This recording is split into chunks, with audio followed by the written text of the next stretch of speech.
अस्सलाम वालेकुम to all of you. Hope you all are doing good. आज की इस वीडियो में मैं बात करने वाला हूं topic making of Indian constitution and it's salient features, जो कि अंडरस्टैंडिंग इंडिया के न्यू सिलेबस के सेकंड यूनिट का 5th टॉपिक है। टॉपिक का नाम है making of Indian constitution and it's salient features. जो इंडियन कॉन्स्टिट्यूशन है तो वो कैसे बना, उसकी मेकिंग, तो उसके बारे में हमें बात करनी है। कैसे उसकी शुरुआत हुई, कौन सी चीज़ें हुई, एंड देन उसके सेलिएंट फीचर्स, मतलब उसमें कौन से इंपॉर्टेंट फीचर्स हैं, तो उनको हमें डिस्कस करना है। तो आगे बढ़ेंगे। मेकिंग ऑफ इंडियन कॉन्स्टिट्यूशन, देखो ये जो टॉपिक है मेकिंग ऑफ इंडियन कॉन्स्टिट्यूशन, ये बहुत ही इंपॉर्टेंट टॉपिक है क्योंकि इससे रिलेटेड प्रीवियसली बहुत सारे क्वेश्चंस पूछे गए हैं। क्योंकि ये जो सेम टॉपिक है मेकिंग ऑफ इंडियन कॉन्स्टिट्यूशन, ये आपके पुराने सिलेबस में भी था अंडरस्टैंडिंग इंडिया के, एंड इस सिलेबस में भी है। तो इससे बहुत ज़्यादा चांसेस हैं कि इससे क्वेश्चंस पूछे जा सकते हैं। तो इसको आप बहुत अच्छे से पढ़ना, एंड स्पेशली जो इसके सैलेंट फीचर्स हैं, मतलब जो इसके इंपॉर्टेंट फीचर्स हैं, तो उनको भी आप अच्छे से पढ़ोगे क्योंकि इससे डेफिनेटली क्वेश्चन बन सकता है। तो सबसे पहले डिस्कस करेंगे making of Indian constitution. Constitution का मतलब क्या होता है कि ये डॉक्यूमेंट होता है, उसमें ये चीज़ें होती है कि जो कंट्री है वो कैसे चलेगी, उसमें कौन से लॉज होंगे, पॉलिटिकल सिस्टम कैसा होगा, गवर्नमेंट स्ट्रक्चर कैसा होगा, लोगों को कौन से फंडामेंटल राइट्स एंड ड्यूटीज दिए जाएंगे। तो ये चीज़ें होती है कॉन्स्टिट्यूशन में, ठीक है। हमें यही कॉन्स्टिट्यूशन जो है इसकी बात करनी है कि ये कैसे बना। सबसे पहले हम बिगिनिंग की बात करते हैं। इसकी शुरुआत कहाँ से हुई? December 9, 1946 से इसकी शुरुआत हुई बाय द कॉन्स्टिट्यूएंट असेंबली। ये जो कॉन्स्टिट्यूएंट असेंबली है ये क्या है? ये एक बॉडी थी उस टाइम पे जिसका कि पर्पस ये था कॉन्स्टिट्यूशन को ड्राफ्ट करना, उसको डिजाइन करना, उसको बनाना, उसको फ्रेम करना, एंड उसके बाद फ्रेम करके उसमें उसको रिवाइज करना, ठीक है। अब ऐसा तो नहीं है कि उन्होंने कोई लॉ बनाया एंड उसके बाद ये बोला गया कि अब ये परमानेंट रहेगा, मतलब इन्होंने कुछ लॉज लिखे, इनको लगा ये हमें इंक्लूड नहीं करने चाहिए, तो उसके बाद ये इसको टाइम टू टाइम ये इसको रिवाइज करते थे, ठीक है। इस कॉन्स्टिट्यूएंट असेंबली में बहुत सारे जो इलेक्टेड रिप्रेजेंटेटिव्स थे, मतलब पूरे इंडिया से, तो वो थे इसमें इसी कॉन्स्टिट्यूएंट असेंबली में। आई मीन जो पूरा इंडिया है तो वहां से जो रिप्रेजेंटेटिव्स हैं तो उनको इलेक्ट किया गया जो कि इस कॉन्स्टिट्यूएंट असेंबली में थे, ठीक है। उसके बाद हम बात करेंगे ड्राफ्टिंग कमेटी की। जो ड्राफ्टिंग कमेटी है बेसिकली उसको ये टास्क दिया गया कि आप ये जो कॉन्स्टिट्यूशन है इसको बनाओ।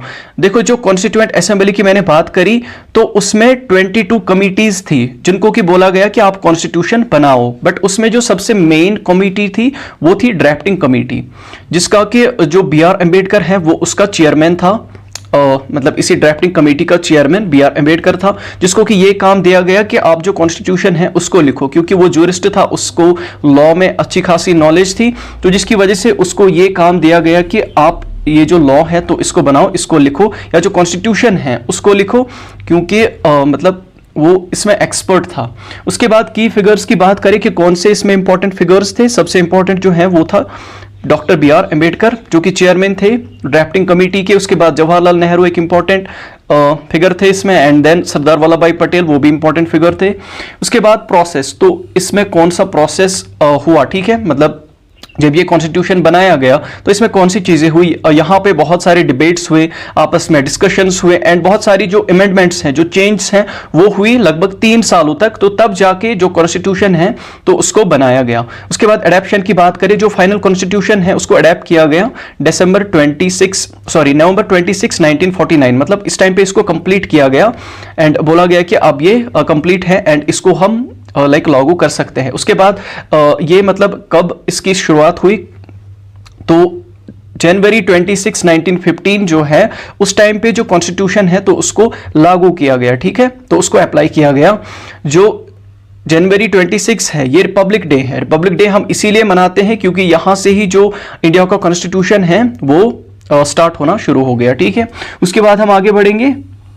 Salient features of the Indian constitution, जो कुछ इंपॉर्टेंट फीचर्स हैं इंडियन कॉन्स्टिट्यूशन के तो उसको हमें डिस्कस करना है। बेसिकली इसके बहुत ज्यादा फीचर्स हैं, बट हम कुछ जो इंपॉर्टेंट फीचर्स हैं तो उनको डिस्कस करेंगे, एंड मैंने पता नहीं शायद 12 के 13 जो इंपॉर्टेंट फीचर्स हैं तो उनको यहाँ पे लिखा है या उनको मैं एक्सप्लेन करूंगा, बट आप अपने हिसाब से इनको कंसाइज कर सकते हो जो आपको अच्छे लगते हैं, एंड ये चीजें आप मतलब अपने हिसाब से लिखोगे या क्वेश्चन जो है उसके हिसाब से लिखोगे। अगर क्वेश्चन शॉर्ट में आता है तो आप बस 2-4 लिखोगे, अगर लॉन्ग में आता है तो 5-8 आप लिख सकते हो, ठीक है, तो उतना सफिशिएंट होगा। तो वो आप अपने हिसाब से लिख सकते हो कि आपको जो अच्छा लगेगा तो आप वो लिख सकते हो, बट कुछ चीजें हैं कुछ जो मतलब दो लाइक 4 तक जो मैं फीचर्स बताऊंगा तो वो सबसे इंपॉर्टेंट है, तो उन सभी को आप एटलीस्ट लिखोगे, ठीक है। उसके बाद जो पहला फीचर है वो क्या है, लेंथीएस्ट रिटन कॉन्स्टिट्यूशन। जो सबसे बड़ा जो रिटन कॉन्स्टिट्यूशन है, जो लंबा कॉन्स्टिट्यूशन है, तो वो इंडियन कॉन्स्टिट्यूशन है। जो इंडिया का कॉन्स्टिट्यूशन है ये रिटन कॉन्स्टिट्यूशंस में सबसे बड़ा है। जो कॉन्स्टिट्यूशंस है वो उनको क्लासिफाई किया जाता है रिटन में, जैसे कि अमेरिकन कॉन्स्टिट्यूशन है वो एक रिटन कॉन्स्टिट्यूशन है, एंड जो ब्रिटिश कॉन्स्टिट्यूशन है वो एक अनरिटन कॉन्स्टिट्यूशन है। तो जो इंडियन कॉन्स्टिट्यूशन है वो एक रिटन कॉन्स्टिट्यूशन है, एंड रिटन में से सबसे बड़ा, सबसे लेंथीएस्ट कॉन्स्टिट्यूशन इंडियन कॉन्स्टिट्यूशन है, ठीक है। तो ये इसका पहला फीचर है। ड्रॉन फ्रॉम वेरियस सोर्सेज, जो इंडियन कॉन्स्टिट्यूशन है इसका एक और इंपॉर्टेंट फीचर ये है कि इसके जो प्रोविजंस हैं उनको बहुत सारे सोर्सेज से उठाया गया है, एंड जो 1935 गवर्नमेंट ऑफ इंडिया एक्ट है तो उससे भी लाइक 250 प्रोविजंस उठाए गए हैं, ठीक है। तो जो इंडियन कॉन्स्टिट्यूशन है उसको बैग ऑफ बोरोइंग्स भी कहते हैं, वो इसी वजह से क्योंकि ये जो कॉन्स्टिट्यूशन है इसमें हम बहुत सारे प्रोविजंस बाकी कंट्रीज से देखते हैं, and 1935 government of India act से भी बहुत सारे प्रोविजंस उठाए गए हैं, ठीक है। कॉन्स्टिट्यूशन ऑफ इंडिया में हम बहुत सारी जो प्रोविजंस हैं वो बाकी कंट्रीज वगैरह से देखते हैं, एंड जो गवर्नमेंट ऑफ इंडिया एक्ट है वहां से भी लाइक हमने 250 प्रोविजंस उठाए हैं, ठीक है। प्रोविजंस का मतलब क्या होता है, प्रोविजंस मतलब जो सेट ऑफ रूल्स होते हैं या लॉज होते हैं, ठीक है, वही होते हैं प्रोविजंस। जैसे कि 1935 एक्ट की अगर हम बात करें तो वहां पे जो फेडरल सिस्टम है तो वो उठाया गया है। जो फेडरल सिस्टम है मतलब आज के इंडियन कॉन्स्टिट्यूशन में वो 1935 एक्ट से ही आया है। जो पब्लिक सर्विस कमीशन है वो चीज़ें, and then Reserve Bank of India, and और भी काफ़ी सारी चीज़ें हैं तो जो कि 1935 एक्ट से उठाई गई हैं।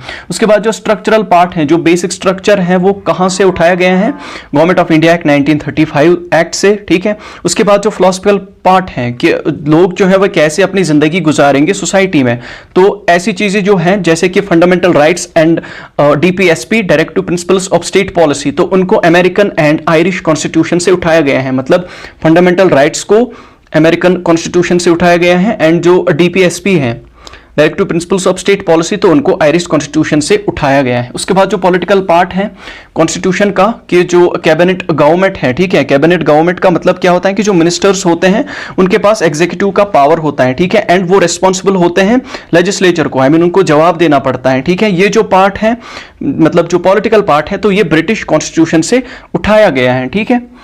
तो उसके बाद हम एक और इसका फीचर देखते हैं, वो क्या है, blend of rigidity and flexibility. जो कॉन्स्टिट्यूशन होते हैं या तो वो रिजिड होते हैं या तो वो फ्लेक्सिबल होते हैं। इसका क्या मतलब है, देखो कॉन्स्टिट्यूशन जो है उसमें जो लॉज वगैरह होते हैं तो उसमें फिर अमेंडमेंट्स करी जाती हैं। अगर किसी मतलब कॉन्स्टिट्यूशन में जो अमेंडमेंट है वो इजीली करी जा सकती है तो उसको फ्लेक्सिबल बोलते हैं। जैसे कि ब्रिटिश कॉन्स्टिट्यूशन जो है उसमें इजीली अमेंडमेंट कर सकते हैं, बट जो अमेरिकन कॉन्स्टिट्यूशन है वो रिजिड कॉन्स्टिट्यूशन है, उसमें आप इजीली अमेंडमेंट्स नहीं कर सकते, ठीक है। तो जो इंडिया का कॉन्स्टिट्यूशन है इसमें कॉम्बिनेशन ऑफ बोथ हमें देखने को मिलता है, ये रिजिड भी है, ये फ्लेक्सिबल भी है, ठीक है। ये हो गया थर्ड इसका इंपॉर्टेंट फीचर। उसके बाद जो फोर्थ इंपॉर्टेंट फीचर है वो क्या है, दैट्स प्रीएम्बल। जो प्रीएम्बल है, प्रीएम्बल कहते हैं मिरर ऑफ द कॉन्स्टिट्यूशन, मतलब जो कोर वैल्यूज हैं वो मतलब उसके फ्रंट पेज पे दिए गए हैं। प्रीएम्बल जो है वो उसका फ्रंट पेज है। देखो मैं आपको ये एग्जांपल के थ्रू समझाऊंगा। जो प्रीएम्बल है ये एक इंट्रोडक्टरी स्टेटमेंट होता है जो कि एक्सप्लेन करता है कि एक डॉक्यूमेंट में कौन सी चीजें होगी, मतलब उसके ऑब्जेक्टिव्स क्या होंगे। मैं आपको एग्जांपल के थ्रू समझाऊंगा। जैसे कि अगर आप कोई बुक लाते हो तो बुक के पहले पेज पे आपको उसके कंटेंट्स दिए होते हैं कि बुक जो है उसमें किन चीजों पे बात की जाएगी। तो ये जो प्रीएम्बल है ये भी उसी तरीके का है कि ये एक इंट्रोडक्टरी स्टेटमेंट है कि इसमें कौन से कोर वैल्यूज के बारे में बात करी जाएगी। तो यहाँ पे 9 चीजें जो है उनको मेंशन किया गया है। जैसे सेक्युलर इंडिया जो है वो एक सेक्युलर स्टेट है, मतलब सारे रिलीजन्स को इक्वली ट्रीट किया जाएगा। सोशलिस्ट भी है, मतलब कि जो सोसाइटी है तो उसमें सारे लोग इक्वल हैं, सॉवरेन है, खुद मुख्तार है। और उसके बाद डेमोक्रेटिक आपको पता होगा जो लोग हैं वो अपने रिप्रेजेंटेटिव्स को चुनते हैं, लोगों की गवर्नमेंट। उसके बाद फ्रेटर्निटी, ब्रदरहुड होना चाहिए। देन रिपब्लिक, जो एक स्टेट है, ये जो इंडिया स्टेट है यहाँ पे कोई मोनोक रूल नहीं करता, यहाँ पे जो हेड है उसको मतलब रिप्रेजेंट किया जाता है थ्रू वोटिंग। उसके बाद जस्टिस, यहाँ पे जस्टिस है, लिबर्टी है, फ्रीडम है, देन इक्वालिटी है। तो ये जो 9 चीजें हैं तो ये प्रीएम्बल में मेंशन करी गई हैं। तो जो प्रीएम्बल है ये भी एक इंपॉर्टेंट फीचर है इंडियन कॉन्स्टिट्यूशन का। फिफ्थ जो इंपॉर्टेंट फीचर है इंडियन कॉन्स्टिट्यूशन का वो क्या है? Federal structure. फेडरल स्ट्रक्चर जो है ये बेसिकली एक सिस्टम है गवर्नमेंट का जहां पे जो पावर है उसको डिवाइड किया जाता है between central authority and state and regional governments. मतलब कि जो पावर है उसको शेयर किया जाता है बिटवीन सेंट्रल गवर्नमेंट एंड जो बाकी स्टेट्स में जो गवर्नमेंट्स होती है तो उनमें, ठीक है, स्टेट गवर्नमेंट्स एंड जो बाकी जो लोकल सेल्फ गवर्नमेंट्स होती हैं तो उनमें पावर को डिवाइड किया जाता है, ठीक है। तो ये होता है फेडरल स्ट्रक्चर, ठीक है, जहां पे सेंटर में एक गवर्नमेंट होती है एंड स्टेट्स में अपनी अलग अलग गवर्नमेंट्स होती हैं, ठीक है।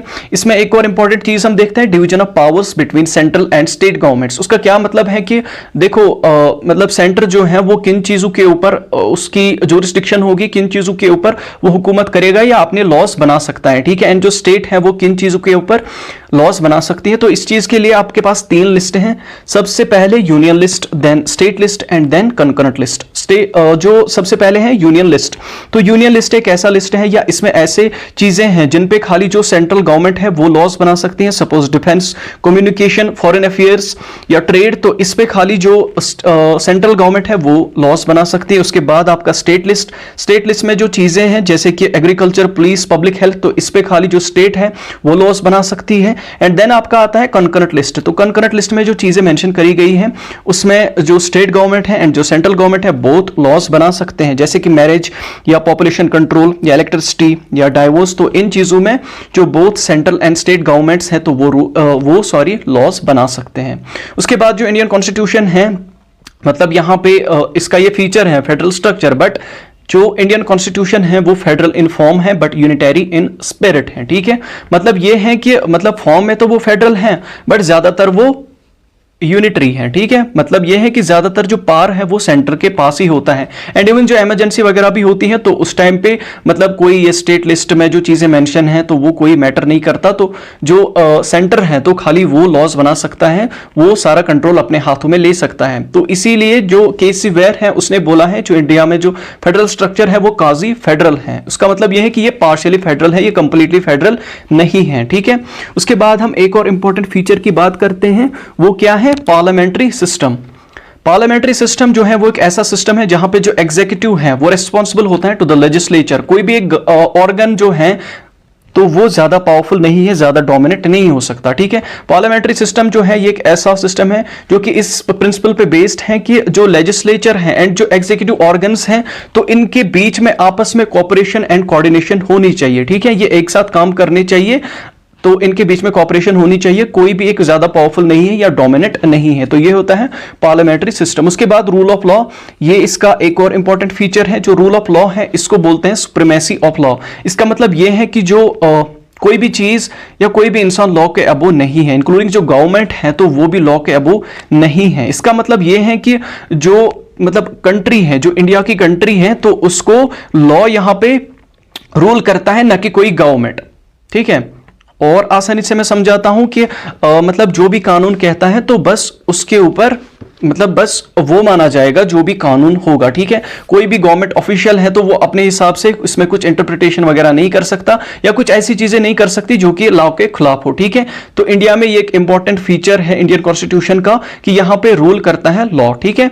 कि मतलब जो कानून है वो सबसे ऊपर है, कानून से ऊपर कोई चीज नहीं है, इंक्लूडिंग जो गवर्नमेंट है वो भी कानून के ऊपर नहीं है, ठीक है। उसके बाद जो एक और इंपॉर्टेंट फीचर है वो क्या है? Fundamental rights. तो इंडिया में 6 फंडामेंटल राइट्स हैं जो कि मतलब सारे जो सिटीजन्स हैं तो उनको दिए गए हैं respective of caste, sex, race और बाकी जो चीजें हैं तो मतलब इरेस्पेक्टिव ऑफ दैट जो सारे सिटीजन्स हैं इंडिया के तो उनको प्रॉपर जो फंडामेंटल राइट्स हैं like freedom of speech, equality, religious freedom, तो उनको ये चीजें दी गई हैं, ठीक है। उसके बाद directive principles of state policy. Directive principles तो वो क्या है? सर्टेन गाइडलाइंस दी जाती हैं गवर्नमेंट के थ्रू ताकि जो लोगों की कंडीशन है इकोनॉमिकली, सोशली, पॉलिटिकली, तो उनकी जो कंडीशंस हैं तो उनको मतलब उनकी कंडीशंस को ठीक करा जाए, उनकी कंडीशंस को बेटर करा जाए। जैसे कि यहाँ पे एक एग्जांपल मैंने दी है, प्रधानमंत्री ग्राम स्वास्थ्य योजना, पीएमजीएसवाई या प्रधानमंत्री ग्राम सड़क योजना। तो ऐसी कुछ मतलब वेलफेयर स्कीम्स वगैरह होती हैं जिसकी वजह से जो गवर्नमेंट है वो चाहती है कि जो लोगों की कंडीशन है तो उनको बेटर करा जाए इकोनॉमिकली, सोशली, पॉलिटिकली।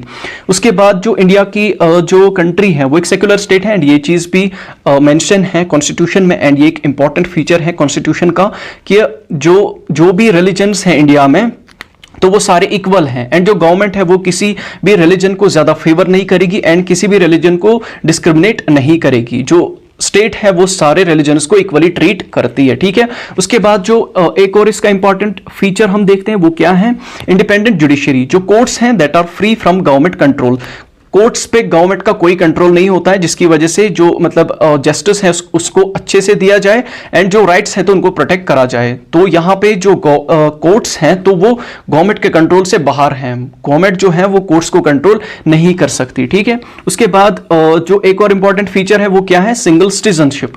जो इंडिया है यहाँ पे सभी जो सिटीजन्स है तो उनको एक ही सिटीजनशिप दी गई है, जिसकी वजह से जो यूनिटी है एंड जो इक्वालिटी है तो उसको यहाँ पे मेंटेन किया जाता है, ठीक है। बेसिकली मैं आपको एग्जांपल के थ्रू समझाऊंगा। यहां पे इंडिया में एक ही सिटीजनशिप होती है, मतलब we are the people of India, ठीक है। बट यूएस में अगर आपको पता होगा वहां पे 2 सिटीजनशिप हैं, कि एक तो वो यूएस से बिलोंग करते हैं, मतलब यूएस कंट्री से बिलोंग करते हैं, एंड उसके साथ साथ उनको एक और सिटीजनशिप होती है कि वो किस स्टेट से बिलोंग करते हैं, ठीक है। तो ये होता है डुअल सिटीजनशिप, बट इंडिया में हमारे पास है सिंगल सिटीजनशिप। तो ये भी फीचर है इंडिया के कॉन्स्टिट्यूशन का। उसके बाद हम देखते हैं 13th इंपॉर्टेंट जो सेलेंट फीचर हैं, तो वो क्या है, यूनिवर्सल अडल्ट सफरेज। जो राइट टू वोट है, मतलब सभी जो सिटीजन्स हैं, सभी जो अडल्ट सिटीजन्स हैं, मतलब 18+, तो उनको ये हक दिया गया है कि वो वोट डाल सकते हैं, भले ही उनका जेंडर कोई भी हो, भले ही उनका कास्ट कोई भी हो, भले ही उनका रिलीजन कोई भी हो, तो वो अच्छे से वोट डाल सकते हैं एंड उनको कोई भी कुछ नहीं बोलेगा, बस वो 18+ होने चाहिए, ठीक है। So this was all about Indian constitution, the making of Indian constitution and it's salient features. तो इसके साथ ही ये जो टॉपिक है वो यहां पे खत्म होता है। अब बस हमारा रिमेनिंग एक टॉपिक बचता है, तो उसको भी हम इंशाल्लाह कवर करेंगे एग्जाम से पहले ही, ठीक है। तो बस वीडियो यहीं तक थी। वीडियो अच्छी लगी हो तो प्लीज वीडियो को लाइक कीजिए, कमेंट कीजिए, शेयर कीजिए अपने दोस्तों के साथ एंड चैनल को जरूर सब्सक्राइब कीजिए and don't forget to press the notification bell. Have a nice day, thank you.